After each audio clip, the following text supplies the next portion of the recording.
Chaque peuple a son histoire et chaque histoire représente son peuple. On se doit le droit de se poser des questions comme nous avons le devoir d'y répondre. D'où l'on vient et qui nous sommes n'a plus sa place dans l'immensité du grâce à qui nous en sommes là aujourd'hui.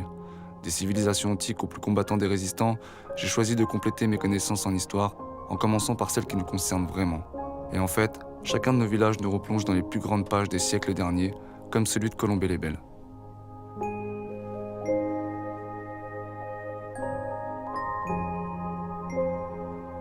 Située entre Nancy et Neufchâteau et entre Vézelise et Vaucouleurs, Colombey-les-Belles est la dernière localité avant le département des Vosges. La commune, qui entre le XVIIe et le milieu du XIXe siècle s'appelait Colombey-aux-Belles-Femmes, a subi plusieurs changements au fil du temps. Les lieux étaient déjà occupés par les Gaulois, puis par les Gallo-Romains, d'après des découvertes de 1840.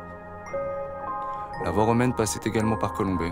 En 1858, un bronze de Trajan a même été découvert à proximité de cette route.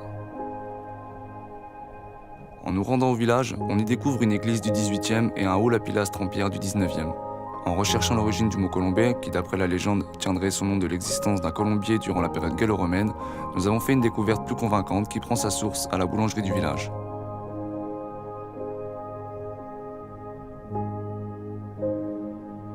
Nous avons demandé à rencontrer le propriétaire des lieux, Monsieur Boulanger, qui a accepté de nous ouvrir les portes de la grande maison derrière la boulangerie, tout en confirmant mes découvertes. Ici, ouais, j'avais vu ça, ouais. L'entrée comporte un portail style Renaissance. Sur une carte postale de 1900, elle est désignée comme l'entrée de la chapelle du Gynécée.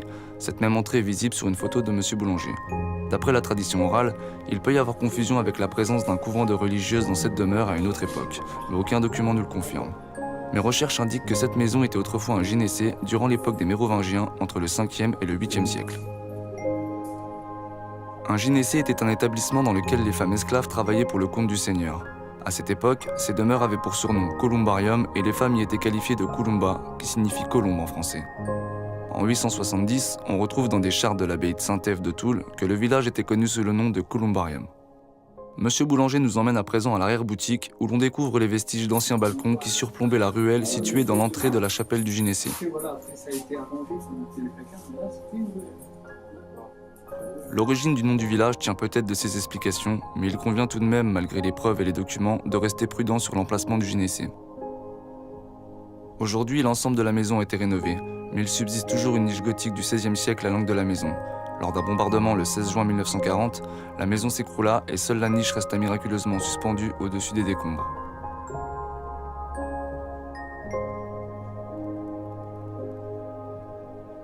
Colombey-les-Belles a subi les épidémies et les ruines depuis les grandes invasions du 5e siècle jusqu'à la Deuxième Guerre mondiale, en passant par le passage des troupes de Charles le Téméraire en 1475. Pendant la Première Guerre mondiale, le village n'était pas occupé par l'ennemi, mais d'importants mouvements de troupes entraîna la création de 2 camps américains et un camp de prisonniers allemands en direction de Neufchâteau.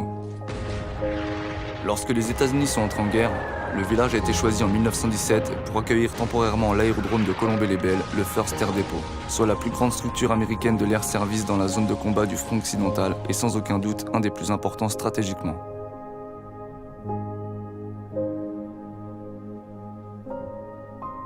Quelques années plus tôt, le 31 décembre 1881, un événement amena une foule importante à se réunir devant la gare du village afin d'assister à l'inauguration de la ligne ferroviaire et voir le premier train arriver en gare vers 13h45. Le train qui traversait les campagnes du Saintois était surnommé le train de la Mirabelle car il permit l'export du fruit local et permit de nouveaux débouchés. Malgré l'arrivée de nouvelles locomotives des années plus tard, le service voyageurs fut totalement supprimé en 1939 à l'aube de la Seconde Guerre mondiale et l'arrivée des heures les plus sombres du XXe siècle.